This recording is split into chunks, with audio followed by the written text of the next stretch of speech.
কখন এবং কিভাবে জন্মগ্রহণ করেছিল? দাজ্জালের বাবা মায়ের পরিচয় কি? হজরত সুলাইমান আলাইহিসসালামের যুগে জিন ও মানবের মিশ্রণের মাধ্যমে দাজ্জাল তৈরি হয়েছিল, এমনটি অনেক স্কলার বলে থাকেন। আজ খুবই তথ্যবহুল ভিডিও নিয়ে হাজির হয়েছি, তাই ভিডিওটি অবশ্যই শেষ পর্যন্ত দেখতে ভুলবেন না। কিয়ামতের পূর্বে এক ভয়ঙ্কর দাঙ্গা ও ফিতনার আবির্ভাব ঘটবে, যার ভয় এবং সন্ত্রাস প্রতিটি যুগের মানুষের মধ্যে পাওয়া যায়। যদি কখনো সাহাবীদের মধ্যে এই ফিতনা ফাসাদের কথা আলোচিত হতো, তাহলে তারা কান্নায় ভেঙে পড়তেন এবং আল্লাহর কাছে আশ্রয় চাইতেন। বন্ধুগণ, হুজুরে পাক সাল্লাল্লাহু আলাইহি ওয়াসাল্লাম ইরশাদ করেছেন যে কিয়ামত সেই পর্যন্ত আসবে না যতক্ষণ না দাজ্জাল পৃথিবীতে আসে। দাজ্জালের আগমনের চিহ্ন ও তার চেহারার ব্যাপারে হুজুর সাল্লাল্লাহু আলাইহি ওয়াসাল্লাম ইরশাদ করেছেন, দাজ্জাল হবে খাটো ও কুৎসিত, এক চোখ অন্ধ হবে, দুই পা বাঁকা হবে, তার শরীরে প্রচুর পরিমাণে লোম থাকবে, তার মাথার চুল হবে কোঁকড়ানো এবং তার গায়ের রং হবে লাল বা বাদামি, তার নাক হবে তোতা পাখির ঠোঁটের মতো এবং তার কপালে কাফের লেখা থাকবে, যা প্রত্যেক মুসলমান পড়তে পারবে, তারা পড়াশোনা জানুক বা না জানুক। তবে কাফের ও ফাসিকরা তা পড়তে পারবে না, তারা যতই শিক্ষিত হোক না কেন। দাজ্জাল যখন পৃথিবীতে আসবে, তখন সে মানুষের সামনে নিজেকে সৎ ও ধার্মিক হিসেবে উপস্থাপন করবে, যাতে মানুষ তার কথা বিশ্বাস করে, কিন্তু ভিতরে সে কাফিরদের মতো নির্দয় হবে। প্রথমে সে নবী হওয়ার দাবি করবে এবং যখন তার অনুসারীরা বৃদ্ধি পাবে, তখন সে নিজেকে খোদা বলে দাবি করবে। দাজ্জাল এক বিশাল বাহনে চড়ে পৃথিবী জুড়ে ঘুরে বেড়াবে, যার দুই কানের মধ্যবর্তী দূরত্ব হবে প্রায় 120 ফুট। বন্ধুগণ, দাজ্জালের কাছে অসীম শক্তি, সম্পদ এবং ধনভাণ্ডার থাকবে। পৃথিবীর বেশিরভাগ নদী ও নালার উপর তার অধিকার থাকবে। তার অনুমতি ছাড়া কেউ পানি পান করতে পারবে না। দাজ্জাল মানুষকে বিভ্রান্ত করার জন্য নানা রকমের জিনিস দেখাবে। সে আকাশকে আদেশ করবে এবং তা বৃষ্টি ঝরাবে, এবং জমিনকে আদেশ করলে তা নানা ধরনের ফসল উৎপাদন করবে, যেমন গাছপালা, শাকসবজি ইত্যাদি। সেই সময়ে দাজ্জাল নিজেকে খোদা বলে ঘোষণা করবে এবং যারা তাকে খোদা মানবে তাদেরকে সে প্রচুর সম্পদ দান করবে, আর যারা তাকে খোদা হিসেবে মানতে অস্বীকার করবে তাদের হত্যা করবে।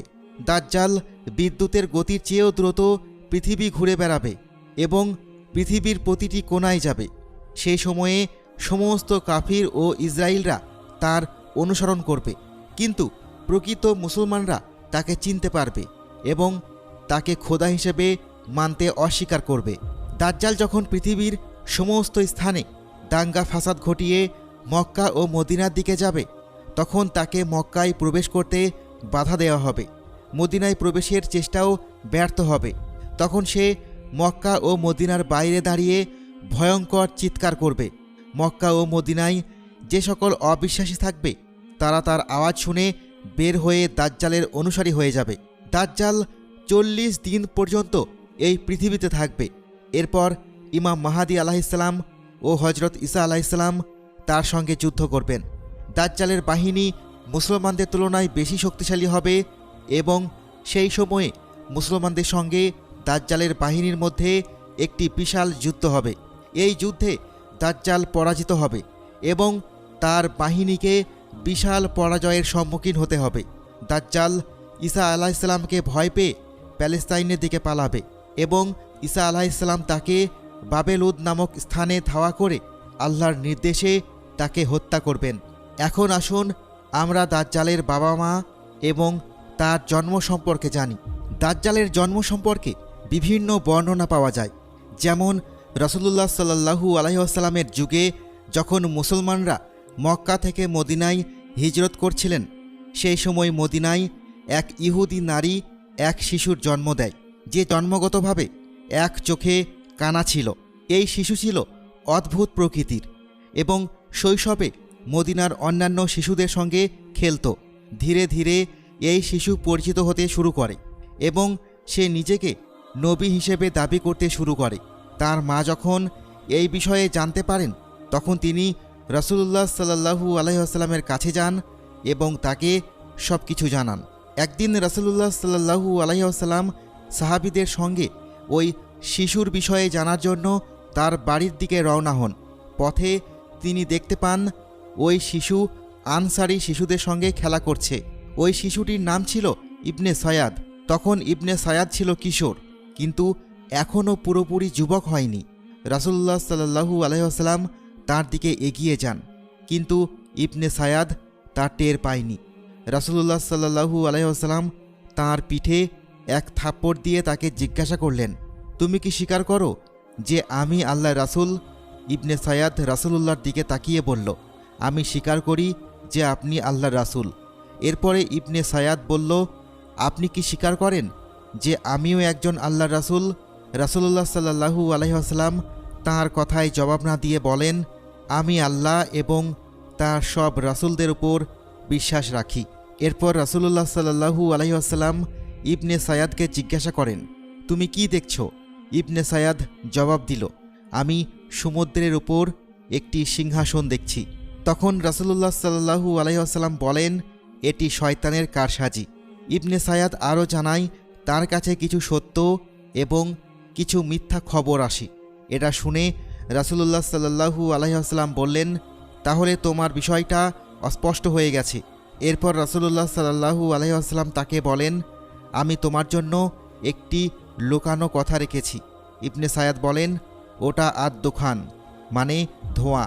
তখন রাসূলুল্লাহ সাল্লাল্লাহু আলাইহি ওয়াসাল্লাম বললেন, তুমি তুচ্ছ ও অপমানিত। হযরত উমর রাদিয়াল্লাহু তাআলা আনহু তখন বললেন, ইয়া রাসূলুল্লাহ, যদি আপনি অনুমতি দেন আমি তার ধড় থেকে মাথা আলাদা করে দিই। কিন্তু রাসূলুল্লাহ সাল্লাল্লাহু আলাইহি ওয়াসাল্লাম বললেন, তাকে ছেড়ে দাও। যদি সে আসল দাজ্জাল হয় তাহলে তুমি তাকে হত্যা করতে পারবে না, আর যদি সে দাজ্জাল না হয় তাহলে তাকে হত্যা করার প্রয়োজন নেই। মদিনার লোকেরা ইবনে সায়াদ সম্পর্কে বলতো, কিছু শয়তান তার কাছে আসতো এবং তাকে আল্লাহর আরশের খবর দিত।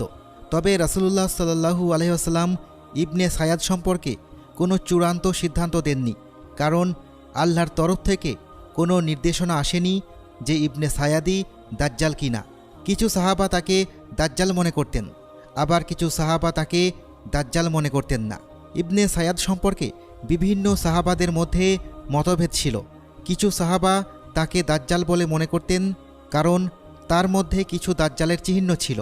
অনেক মুফাসসিররাও বলেন যে ইবনে সায়াদি হলো সেই ব্যক্তি যে কিয়ামতের নিকট দাজ্জাল হয়ে বের হবে। হযরত আবু সাঈদ খুদরি রাদিয়াল্লাহু তাআলা আনহু বলেন, ইবনে সায়াদ আমাকে বলেছিল যে আমি দাজ্জালের মা বাবাকে জানি এবং দাজ্জালকেও চিনি।